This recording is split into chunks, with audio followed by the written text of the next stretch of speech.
तो हेलो दोस्तों, कैसे आप लोग। उम्मीद करता हूँ आप लोग अच्छे ही होंगे। तो आज के मेरा ब्लॉग है अंगराज कर्ण की समाधि। तो हमने काफ़ी सुने उसके बारे में, अंगराज कर्ण के बारे में आप भी सुने ही है। तो चलते हम वहीं पे और वहाँ का डिटेल्स आपको बताएंगे कैसे क्या है। वहाँ पे एक सुने कि बरगद का पेड़ भी है जो काफ़ी साल पुराना है। वो काफ़ी छोटे हैं उससे बड़े हुए हैं, जबकि बरगद के पेड़ बहुत बड़े हैं। तो चलते हम ब्लॉग पे बने रहिए, तो दिखाते हैं आपको इस समाधि का ब्लॉग।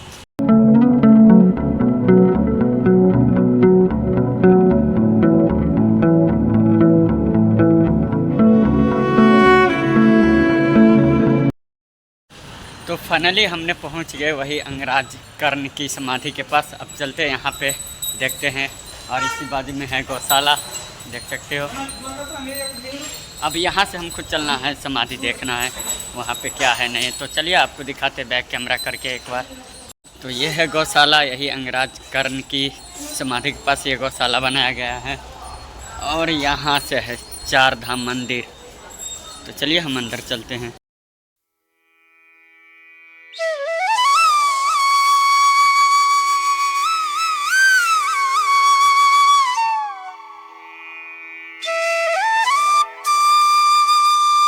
अभी जो हम बैठे हुए हैं यहाँ कर्ण की समाधि वाले मंदिर के पास। तो चलिए अब आते हैं हम यहाँ से देखते हैं दानवीर कर्ण की समाधि के बारे में। तो यहाँ पे 3 पत्ते की वो है वृक्ष, जो मतलब कई युग कई सालों से है। तो हम वो पत्ते भी आपको दिखाएंगे और यहाँ के बारे में जो लिखा गया है हर चीज़ एक एक चीज़ बताएंगे। तो चलिए पहले हम करते हैं पूरे मंदिर के दर्शन। तो आप ब्लॉग पे बने रहे तो आपको दिखा रहे हैं। तो यहाँ से देख सकते हो, यहाँ से चलते हैं। यहाँ पे देखो 3 पानवट मंदिर तक। तो हम चलते पहले यहाँ से देखते हैं। तो चलिए आपको दिखाते हैं आज का महाभारत के कुछ यादें और ब्लॉग। तो सबसे पहले हम चलते हैं यहाँ, देखते हैं क्या है। तो ये कुछ बाहर की है, महाभारत के बारे में बताया गया है, देख सकते हो। भी जो हम यहाँ पे है, यहाँ पे जो पेड़ के बारे में बताया गया है, जो कई हजार साल पुराना पेड़ है, कई हजार युग पुराना पेड़ है। और ये पेड़ उस टाइम से है, बरगद का पेड़ है, लेकिन उस टाइम से ये बहुत ही छोटा और इसमें 3 पत्ती से ज़्यादा आते नहीं हैं। तो चलिए आपको दिखाते हैं हम वो पेड़। तो करते हम बैक कैमरा करके दिखा रहे हैं आपको। तो वो पेड़ ये है, देख सकते हैं, जो कई हजार साल पुराने पेड़ है। और ये पेड़ की एक ख़ास बात है जो आज तक ये कभी बड़ा बना है, और ये पेड़ बरगद का है जो इसमें 3 पत्ती से ज़्यादा फिर चौथी पत्ती आती ही नहीं है। तो देख यहाँ का जो कर्ण का समाधि है इसके बारे में आपको बताते हैं। यहाँ पे लिखा भी गया है इस कर्ण की समाधि के बारे में कुछ। तो यहाँ पे लिखा गया है, जब कुरुक्षेत्र युद्ध में दानश्री कर्ण राजा घायल होकर गिरा, तब श्री कृष्ण भगवान ने राजा कर्ण की दानवीरता का परीक्षा लेने के लिए साधु का रूप पकड़ा। फिर साधु का रूप पकड़ के कर्ण राजा से श्री कृष्ण भगवान ने कुछ मांगा। तो उस परिस्थिति में भी राजा कर्ण ने सोने का कुछ तोड़ के दान कर दिया। तब श्री कृष्ण भगवान ने खुश होकर राजा कर्ण को बोला, जो तुम कुछ मांगो। तो वरदान मांगने के लिए कहा श्री कृष्ण भगवान ने राजा को। तो राजा कर्ण ने वरदान में ये मांगा कि मैं कुंवारी माता का पुत्र हूँ, इसलिए मुझे कुमारी भूमि पर अग्निदाह दीजिएगा। तब तत्पश्चात श्री कृष्ण भगवान ने और पांडवों का तरफ दान करते हुए यहाँ आकर उन्होंने अग्निदाह दिया।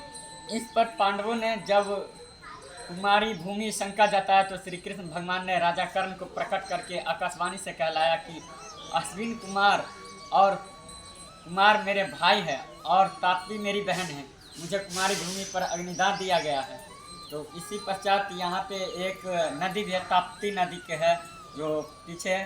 तो शायद नदी यहाँ पे दिखाएंगे आपको शायद ब्लॉग में। तो चलिए हम आपको उसके बारे में बता देते हैं। तब श्री कृष्ण भगवान ने कहा, हमें तो पता चल गया, परंतु आने वाले युगों को कैसे पता चलेगा। तब भगवान श्री कृष्ण ने कहा कि यहाँ पर 3 पत्ते का वट होगा जो ब्रह्मा विष्णु और महेश का प्रतीक रूपी होंगे। और वो वट ये है जो आप देख सकते हैं। और जो कोई मानवी इसका मान और मानता रखेगा उसी का इच्छा पूर्ण दानेश्वरी राजा कर्ण को प्रताप से पूरी होगी। और ये यहाँ पे ये 3 पत्ते की पेड़ है और ये 3 पत्ते इतने छोटे से आज तक बड़े हुए नहीं और कई हजार पुराने ये पेड़ है। और इस पेड़ का एक और ख़ास बात है कि ये 3 पत्ते से 4 पत्ते कभी आए नहीं। तो चलिए आपको दिखाते हैं वो पेड़।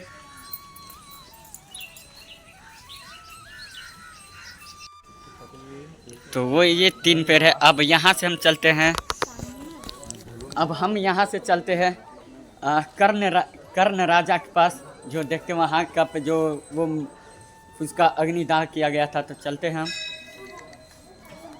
तो देखते रहे ब्लॉग पे चलते हैं। तो वो समाधि जो दिया गया था वो यहाँ है, तो आपको दिखा देते हैं हम, जैसे कि बैक कैमरा करके। ये राजा कर्ण देख सकते हो और ये पांडव 5 पांडव, और ये देख सकते हो राजा कर्ण की समाधि। और भी आपको यहाँ पे भगवान की दर्शन कराते, तो चलिए हम दिखाते हैं आपको, ब्लॉग पे बने रहिए।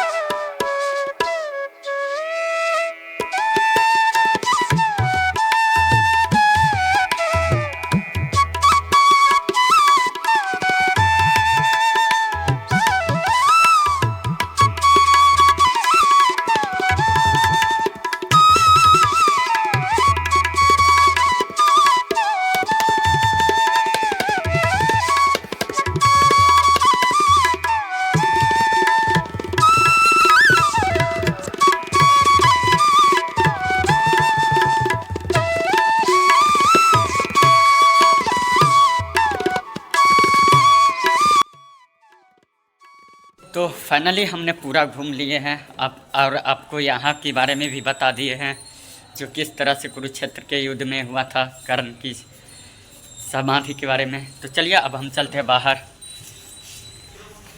तो अब हम चल रहे हैं अपने रूम के तरफ। तो आपको यहाँ का ब्लॉग कैसा लगा तो लाइक कमेंट करके बताइए। तो चलिए मिलते हम नेक्स्ट ब्लॉग वीडियो में, जब तक के लिए बाय।